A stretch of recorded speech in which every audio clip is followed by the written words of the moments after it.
प्रेमाने बोला धन्य रंकारजी एवं रामकृष्ण हरी.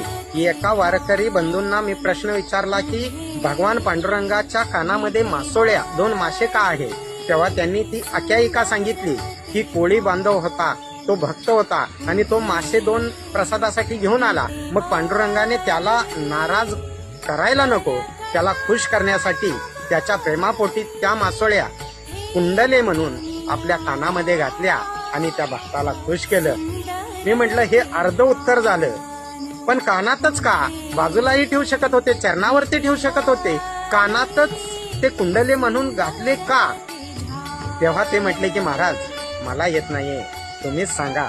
तेव्हा त्याला म्हटलं की अरे बाबा, अज्ञानी जड जीवांना अंधारातून प्रकाशाकडे नेण्यासाठी आणि देवाचं खरं स्वरूप कळण्यासाठी तो आध्यात्मिक इशारा आहे, तो आध्यात्मिक बोध आहे की जो जो त्या मासोळ्याकडे बघेल त्यांना तो बोध मिळेल की ज्याप्रमाणे मासा पाण्यात आणि पाणी माशात असतं त्याप्रमाणे तू देवात आणि देव तुझ्यात असतो. म्हणून आज हाच शुभ संदेश संपूर्ण विश्वामध्ये निरंकारी मिशन देतंय.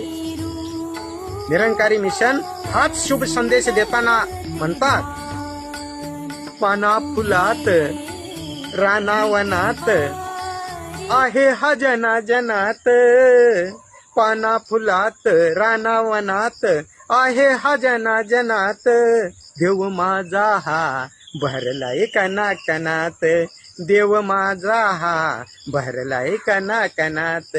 प्रेमाने बोला धन्य रंकारजी एवं रामकृष्ण हरी.